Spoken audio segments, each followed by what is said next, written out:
नमस्कार। सुहाना सफर विद कल्पना में आप सभी का स्वागत है। आज की हमारी कहानी का नाम है परीक्षा, जिसके लेखक हैं मुंशी प्रेमचंद्र जी।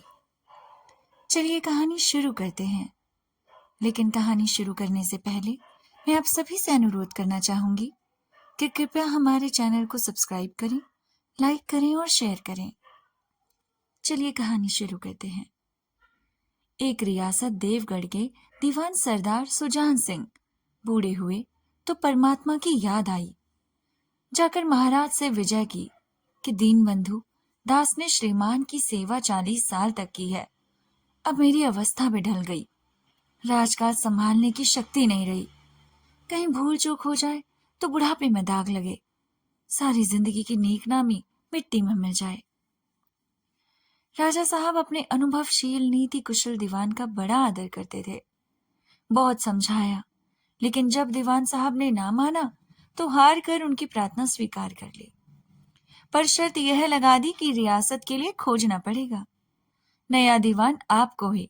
दूसरे दिन देश के प्रसिद्ध पत्रों में यह विज्ञापन निकला कि देवगढ़ के लिए एक सुयोग्य दीवान की जरूरत है। जो सज्जन अपने को इस पद के योग्य समझे वे वर्तमान सरकार सुजान सिंह की सेवा में उपस्थित हो जाएं। यह जरूरी नहीं कि वे ग्रेजुएट हों, मगर हष्ट-पुष्ट होना आवश्यक है। मर्दांगरी के मरीज को यहाँ तक कष्ट उठाने की कोई जरूरत नहीं। 1 महीने तक उम्मीदवारों के रहन सहन, आचार विचार की देखभाल की जाएगी। विद्या का कम परंतु कर्तव्य का अधिक विचार किया जाएगा। जो महाशय इस परीक्षा में उतरेंगे वे इस उच्च पद पर शुभोभित सुशोभित होंगे। इस विज्ञापन ने सारे मुल्क में तहलका मचा दिया। ऐसा ऊंचा पद और किसी प्रकार की कैद नहीं, केवल नसीब का खेल है। सैकड़ों आदमी अपना अपना भाग्य परखने के लिए चल खड़े हुए। देवगढ़ में नए नए और रंग बिरंगे मनुष्य दिखाई देने लगे। अरे चलो भाई चलो, तुमने सुना क्या? वहां पर एक बहुत ऊंचे पद की जानकारी है। हाँ हाँ, उसको तो मैं ही जीतूंगा। अरे भाई कैसी बातें करते हो? सभी लोग हम यहाँ पर आए हुए हैं प्रतियोगी बनकर। वहां पर 1 महीने तक रहेंगे, खूब खाएंगे पिएंगे और अंत में जीत जाएंगे। अब जीतना तो हम में से एक ने है, लेकिन वहां पर जाकर बहुत सारे राजपाट वाले हमें फायदे भी तो मिलेंगे। प्रत्येक रेलगाड़ी से उम्मीदवारों का एक मैला सा उतरता। कोई पंजाब से चला आता था, कोई मद्रास से, कोई नए फैशन का प्रेमी, कोई पुरानी सादगी पर मिटा हुआ। रंगीन एमामे, चौगे और नाना प्रकार के अंग रखे और कंटोप देवगढ़ में अपनी सज धज दिखाने लगे। लेकिन सबसे विशेष संख्या ग्रेजुएटों की थी, क्योंकि सनद की कैद न होने पर भी सनद से पर्दा तो ढका रहता है। सरदार सुजान सिंह ने इन अनुभावों के आदर सत्कार का बड़ा अच्छा प्रबंध किया। हर एक मनुष्य अपने जीवन को अपनी बुद्धि के अनुसार अच्छे रूप में दिखाने की कोशिश करता था। मिस्टर 9 बजे दिन तक सोया कर रहे हैं। आजकल वे बगीचे में टहलते हुए उषा का दर्शन करते थे। मिस्टर द, स और ज से उनके घरों पर नौकरों की नाक में दम था, लेकिन ये सज्जन आजकल आप और जनाब के बगैर नौकरों से बातचीत ही नहीं करते थे। मिस्टर ल को किताब से घृणा थी, परंतु आजकल वे बड़े बड़े ग्रंथ देखने पढ़ने में डूबे रह जाते थे। जिससे बात कीजिए वह नम्रता और सदाचार का देवता बना मालूम होता था। लोग समझते थे कि 1 महीने का झंझट है, किसी तरह काट ले, कहीं कार्य सिद्ध हो गया तो कौन पूछता है। लेकिन मनुष्यों का वह बूढ़ा जौहरी आर में बैठा हुआ सब देख रहा था कि इन बगुलों में हंस कहाँ छुपा हुआ है। मंत्री जी, देख रहे हैं आप? सबके सब कितने ज्यादा ढोंगी हैं। हाँ हाँ महाराज, लेकिन मुझे लगता है कि इनमें से कोई ना कोई तो योग्यवान होगा ही। जरूर होगा मंत्री जी। एक दिन नए फैशन वालों को सूझी कि आपस में हॉकी का खेल हो जाए। यह प्रस्ताव हॉकी के मंजे हुए खिलाड़ियों ने पेश किया। यह भी तो आखिर एक विद्या है, इसे क्यों छिपा रखें? संभव है कुछ हाथों की सफाई ही काम कर जाए। चलिए तय हो गया। फील्ड बन गई, खेल शुरू हो गया। गेंद किसी दफ्तर के अप्रेंटिस की तरह ठोकरें खाने लगी। रियासत देवगढ़ में यह खेल बिल्कुल निराली बात थी।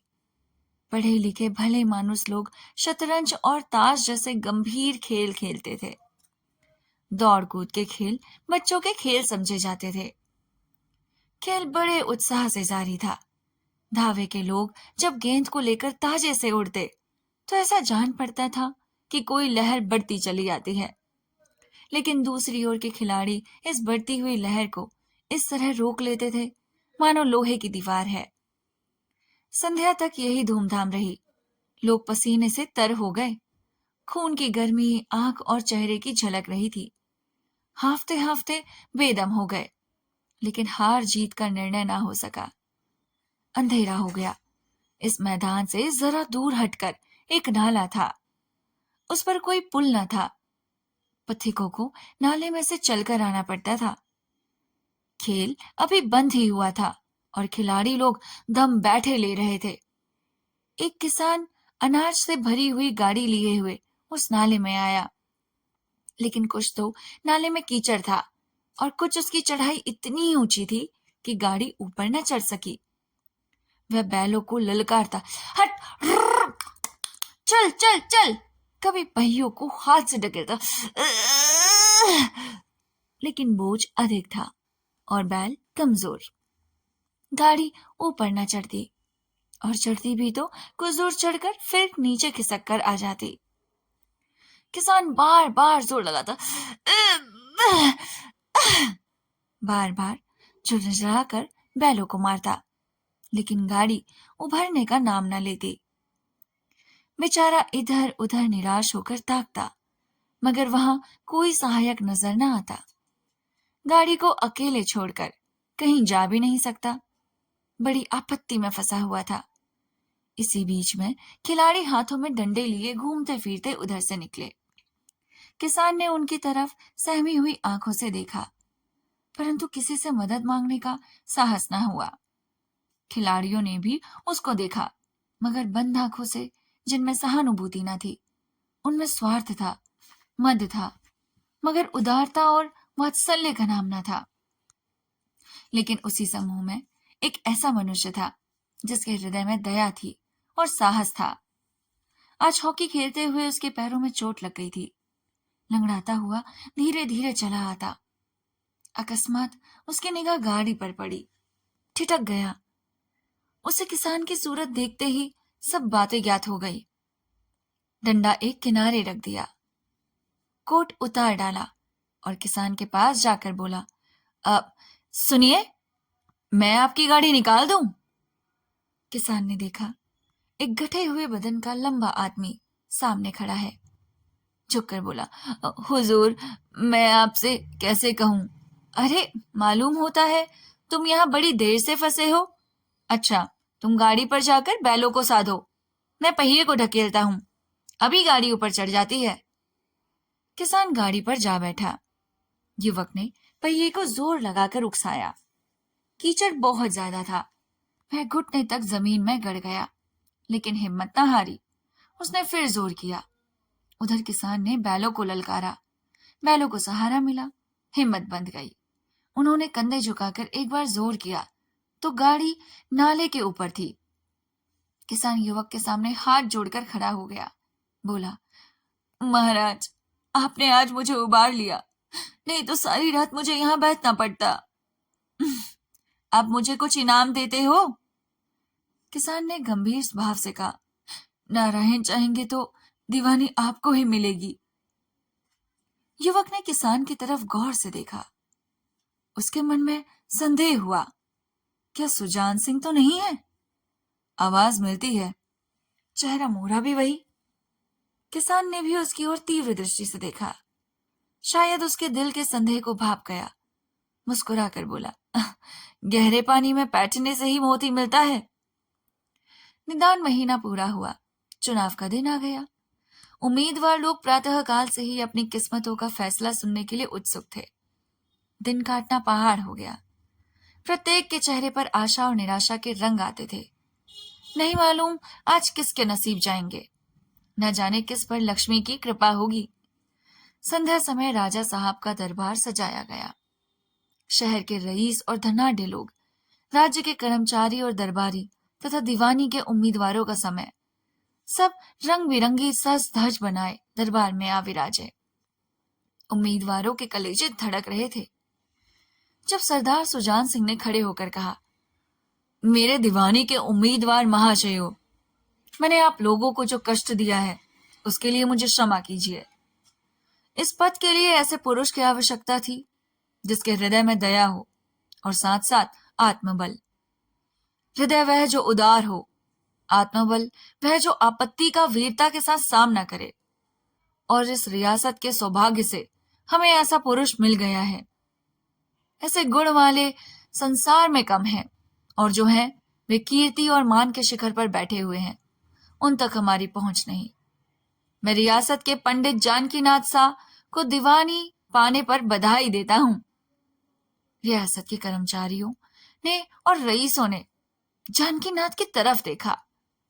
उम्मीदवार दल की आंखें उधर उठी, मगर उन आंखों में सत्कार था और इन आंखों में ईर्ष्या। सरदार साहब ने फिर फरमाया, आप लोगों को यह स्वीकार करने में कोई आपत्ति ना होगी कि जो पुरुष स्वयं जख्मी होकर भी एक गरीब किसान की भरी हुई गाड़ी को दलदल से निकालकर नाले के ऊपर चढ़ा दे, उसके हृदय में साहस, आत्मबल और उदारता का वास है। ऐसा आदमी गरीबों को कभी ना सताएगा। उसका संकल्प दृढ़ है और उसके चित्त को स्थिर रखेगा। वह चाहे धोखा खा जाए, परंतु दया और धर्म से कभी ना हटेगा। और ये कहकर ये कहानी खत्म हो गई। आपको ये कहानी कैसी लगी हमें कमेंट करके जरूर बताइएगा। मुंशी जी हमेशा अपनी कहानियों से हमारे भीतर ऐसे ही गुण लेके आना चाहते थे जिससे गरीबों का सत्कार हो, कल्याण हो।